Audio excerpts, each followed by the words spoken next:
नमस्कार।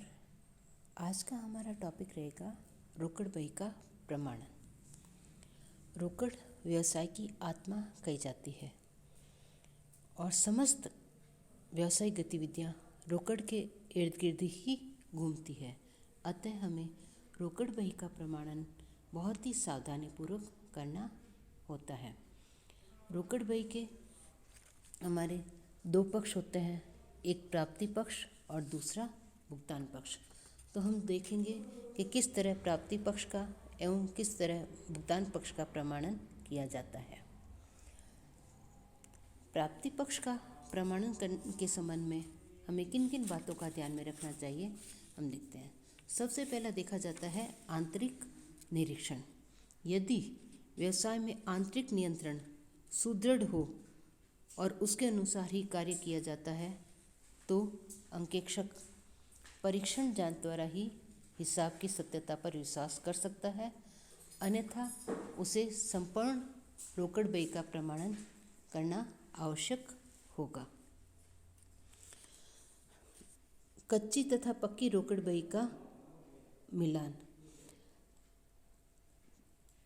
अंकेक्षण कार्य प्रारंभ करने से पहले अंकेक्षक को रोकड़ के संबंध में रखी गई समस्त लेखा पुस्तकें, जिसमें कच्ची रोकड़ बही, पक्की रोकड़ बही, रसीद पुस्तकें, बिल बही वगैरह, डायरी वगैरह जो भी हो जिसमें रोकड़ से संबंधित कोई लेखे किए गए हैं, उन सबको अपने पास ले लेना चाहिए और उसमें से जो कच्ची रोकड़ बही है जिसमें हिसाब किताब लिखे किए जाते हैं, उससे पक्की रोकड़ बही का मिलान करना चाहिए। रसीद बहियों के प्रयोग पर नियंत्रण। अंकेक्षक को यह भी देखना चाहिए कि जो रसीद पुस्तकें हैं उनका निर्गमन कौन करता है और उसका प्रयोग कौन करता है, इनके निर्गमन और प्रयोग पर नियंत्रण है या नहीं है, तो इसकी व्यवस्था की उसे जांच करनी चाहिए और जहाँ तक हो सके संस्था में छपी हुई रसीदों का ही काम में लेना चाहिए। प्राप्तियों को बैंक में जमा कराने की व्यवस्था। अंकेक्षक को यह भी देखना चाहिए कि जो जमा कराने वाली स्लिपें हैं वो किस प्रकार भरी जा रही है और जो ये पुस्तक है वो किसके पास रखी जा रही है।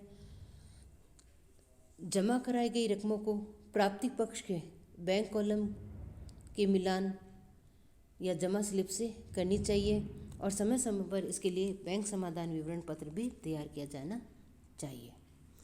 अब देखते हैं कि रोकड़ बही कि कौन कौन सी मदों का प्रमाणन किया जाता है, यानी रोकड़ की जो प्राप्ति पक्ष की जो मदें हैं वो हमारी कौन कौन सी है और उनका प्रमाणन किसके द्वारा किया जाता है। सबसे पहला आ रहा है हमारा नगद बिक्री। तो नगद बिक्री का हम प्रमाणन विक्रेताओं के सारांश पत्र, रोकड़ का विवरण पत्र, कच्ची रोकड़ बही या कैश मेमो की नकल से कर सकते हैं।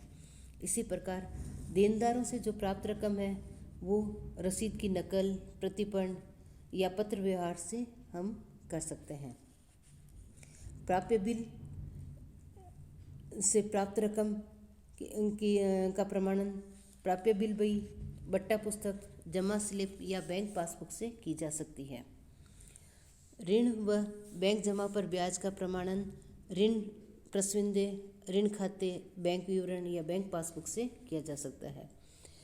इसी तरह आगे विनियोगों से आय एवं बिक्री का प्रमाणन हम दलाल के बिक्री नोट या रसीदों के प्रतिपन्न हैं या विनियोग खाते हैं या ब्याज प्राप्ति की रसीदें हैं, पासबुक हैं, उनसे किया जा सकता है।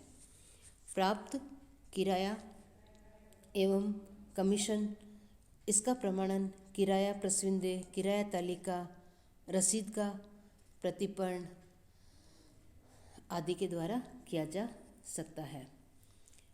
स्थायी संपत्तियों की बिक्री का प्रमाणन हम दलाल का बिक्री विवरण, रसीद, विक्रय प्रस्विंदे की प्रतिलिपि या पत्र व्यवहार के द्वारा हम कर सकते हैं।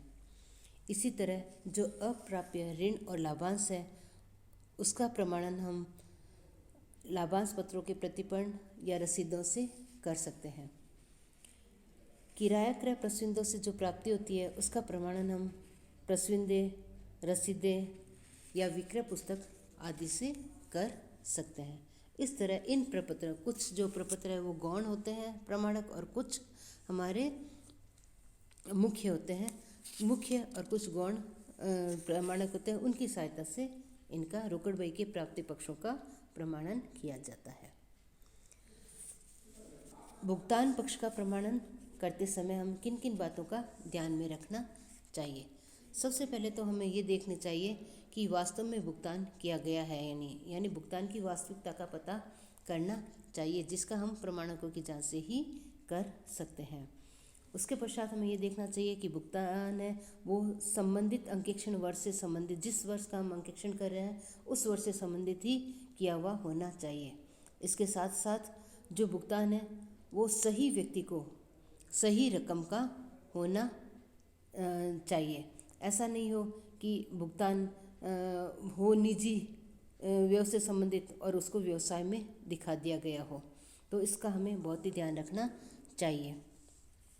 उसके पश्चात है भुगतान व्यापार से संबंधित होना चाहिए, और भुगतान अधिकृत होना भी आवश्यक है। अधिकृत होने से तात्पर्य है कि व्यावसायिक संस्थाओं के जो विभिन्न अधिकारी होती हैं वो भुगतान के समय इसकी जो सीमाएं निर्धारित कर देते हैं, तो ये उस सीमा के अंतर्गत ही भुगतान किया हुआ होना चाहिए, और ये जिस अधिकारी के क्षेत्र में आता है उस अधिकारी के द्वारा ये अधिकृत भी होना चाहिए। इसके साथ साथ में देखना चाहिए कि भुगतान वैध है या नहीं है। कुछ भुगतानों पर विशेष विधान लागू होते हैं, तो अंकेक्षक को देखना चाहिए कि वह उन विधानों का पालन करते हुए किया गया है या नहीं, कहीं गैर कानूनी तो नहीं है। खास तौर से हमें लाभांश का भुगतान करते समय इस बात का ध्यान रखना आवश्यक होता है। इसके बाद सख्ती से परे कार्यों के लिए नहीं। यदि संस्था ने अपने कुछ नियम या उपनियम बना रखे हैं तो भुगतान उन नियम और उपनियमों के अनुसार ही होना चाहिए। ऐसा कोई भी भुगतान नहीं होना चाहिए जो इन नियमों और उपनियमों का उल्लंघन करता हो। लास्ट में जो भी भुगतान किया गया हो रोकड़ बही में उसका सही समय पर सही खाते में सही रकम का भुगतान, सही खाते में सही खतौनी की गई है नहीं, इसका ध्यान रखना आवश्यक है। अब रोकड़ बही के जो भुगतान पक्ष की मदें हैं, कौन कौन सी मदें हैं जिनका प्रमाणन किया जाना आवश्यक है? तो सबसे पहले है हमारा नगद क्रय। नगद क्रय का भुगतान हम कैश मेमो, माल आगमन पुस्तक से हम कर सकते हैं। इसी तरह लेनदारों का भुगतान हम इनका प्रमाणन हम रसीद, हिसाब विवरण या बीजक के द्वारा कर सकते हैं। इसी तरह वेतन एवं मजदूरी है, इसका भुगतान वेतन एवं मजदूरी तालिका, चेक का प्रतिपूर्ण, उपस्थिति कार्ड, फॉरमैन का विवरण, कर्मचारी नियुक्ति पत्र व प्रस्विंदे, चेक का प्रतिपूर्ण, इनकी सहायता से हम इनका प्रमाणन कर सकते हैं।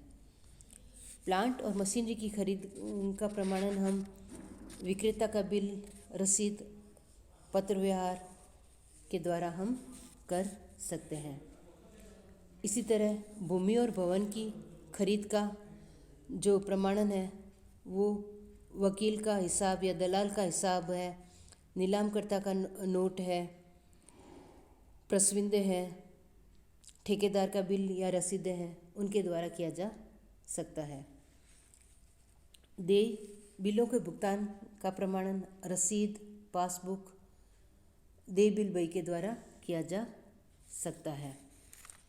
पेटेंट और कॉपीराइट का प्रमाणन पेटेंट से संबंधित जो अधिकृत दस्तावेज है या विक्रेता की रसीद है उसके द्वारा किया जा सकता है।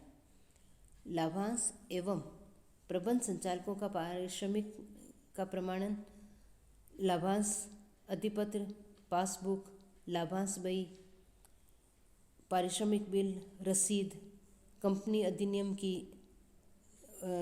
संचालकों के पारिश्रमिक से संबंधित धाराएं या समझौता, उनके द्वारा हम इसका प्रमाणन कर सकते हैं। इसी तरह ऋण पत्रों पर ब्याज का प्रमाणन हम ऋण की शर्तें, रसीद, ब्याज बही पासबुक आदि के द्वारा की जा सकती है।